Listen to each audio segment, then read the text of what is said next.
যাদবপুর কিন্তু সম্পূর্ণ ভিন্ন গ্রহের একটি বিশ্ববিদ্যালয়।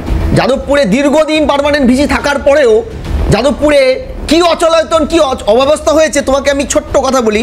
18 বছর আগে মাননীয় সুপ্রিম কোর্টের নির্দেশে রাঘবন কমিটি সুপারিশ করেছিল অ্যান্টি র্যাগিংয়ের সুপারিশ।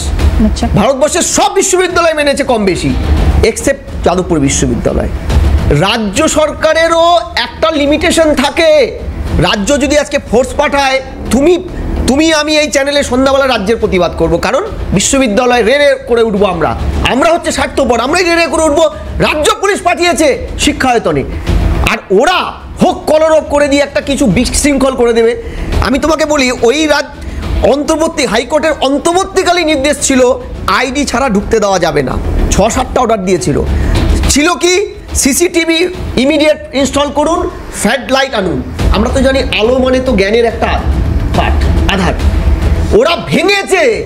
লাস্ট স্বপ্নদ্বীপের ওই ঘটনার পরে রাজ্য যখন ইনিশিয়েটিভ নিয়েছিল বিশ্ববিদ্যালয় কর্তৃপক্ষের মাধ্যমে, ফ্ল্যাড লাইটের একাধিক ভাঙা হয়েছে, সিসিটিভি ভেঙে পুকুরের ধারে ফেলে দেওয়া হয়েছে। তোমার চ্যানেলে আমি বসে প্রোগ্রাম করেছি।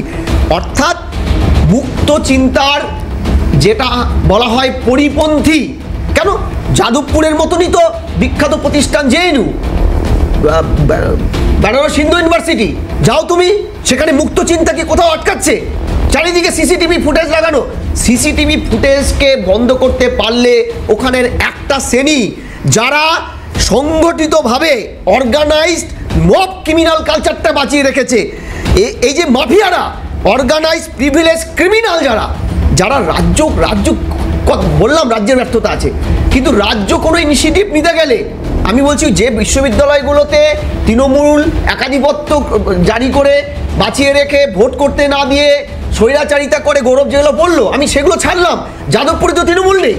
যাদবপুরে ইভেন অন্য সংগঠন তৃণমূলের শিক্ষামন্ত্রী গেছে তাকে মারছে। তার আগে কেন্দ্রীয় মন্ত্রী ছিলেন বাবুল সুপ্রিয় বিজেপির, তার গাড়ি কি হয়েছিল তুমি দেখেছো?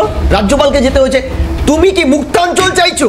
তুমি গণতন্ত্রের কথা বলছো, আর তোমার ওখানটা রাজ্যের শাসক দল বা অন্যান্য বিরোধী দলের ছাত্র ইউনিয়নের ন্যূনতম একটা প্রোগ্রাম বা সেন্ট্রাল গভর্নমেন্টের বা স্টেটের একটা স্টেট স্পন্সর্ড প্রোগ্রাম হলে মাননীয় অধ্যাপককে লাথি মারছে, ওম প্রকাশ বাবুকে লাথি মারছে। আমরা সিসিটিভি ফুটেজ, কোন ছাত্ররা বলো তো, কারা? আর ওই মেয়েটা তো হোস্টেলে থাকে না, ওকে রাত্রি 10:20 ময়না তদন্ত বলছে 10:20 জলে ডুবে মারা গেছে। ধরলাম ও জলে ডুবেই মারা গেছে। আচ্ছা ধরলাম মদও খায়নি, ওখানে গেল কি করেও? কে পারমিশন দিল? 8টা অব্দি প্রোগ্রামের পারমিশন কাদের ক্ষমতার জোরে? 10টা 10:30 অব্দি প্রোগ্রামটা করছে। কই আমার বিশ্ববিদ্যালয় তো করা যাবে না? এটা কাদের ক্ষমতার জোরে? দেখি কথা বলবো যে এই যে জলে ডুবে মারা গিয়েছে, কিন্তু এখানে কিন্তু জলে ডুবে মারা যেতে পারেন 2 রকম ভাবে, 3 রকম ভাবে হয়, কিন্তু সুইসাইডাল হতে নয়, কারণ অনেকের সামনে কেউ সুইসাইড করতে যায় না। সেক্ষেত্রে অ্যাক্সিডেন্টাল হতে পারে, সেক্ষেত্রে হোমিসাইডাল হতে পারে, কেউ ওকে জলে ঠেলে ফেলে দিতে পারে। সুতরাং আজকে সেই তদন্তটা ঠিক করে হওয়া প্রয়োজন। আমি জানি না ওখানে কোনো সিসিটিভি ক্যামেরা আছে কিনা, থাকলে সেটা কিন্তু দেখা যেত। আজকে সেইটা যেন পুলিশ যেন ধামাচাপা না দেয়। আর এই ঝন্টুবাবু যেটা বলছিলেন, এটা আমি আরেকবার বলে দিই যে এই যে ভিসি নিয়োগ এটা কিন্তু এই সরকার একটা বিল এনেছিল। এই বিল এনে এমন করেছিল যে ওরা শুধু তৃণমূলের লোককে যেন বসাতে পারে, সেইটা নিয়েই কিন্তু সমস্যাটা তৈরি করেছিল। আর আরেকটা কথা বলি আমি, যে ভিসি নেই, পার্মানেন্ট ভিসি। আচ্ছা, ইউনিভার্সিটি বন্ধ হয়ে গেছে, সেখানে হচ্ছে পরীক্ষা হচ্ছে, সেখানে অ্যাডমিশন হচ্ছে, সেখানে সব কাজ হচ্ছে, তো সেখানে হচ্ছে ভিসি যদি পরিবর্তন একজন হয়ে যায়, তাহলে কি ইউনিভার্সিটিটা নাকি পরের দিন হচ্ছে আরো বেশি করে কাজ করতে থাকবে? তাহলে ইউনিভার্সিটির সব কাজকর্ম হচ্ছে, তাহলে এই জিনিসগুলো কেন বন্ধ হচ্ছে না? এই যে ক্যাম্পাসের মধ্যে মাদক সেবন, ক্যাম্পাসের মধ্যে মদের বোতল, ক্যাম্পাসের মধ্যে বিভিন্ন জায়গায় জন্ম নিরোধক সমস্যা কন্ডম পাওয়া যায়, এইগুলো কেন বন্ধ হচ্ছে না? এইগুলো বন্ধ করার দায়িত্ব কার?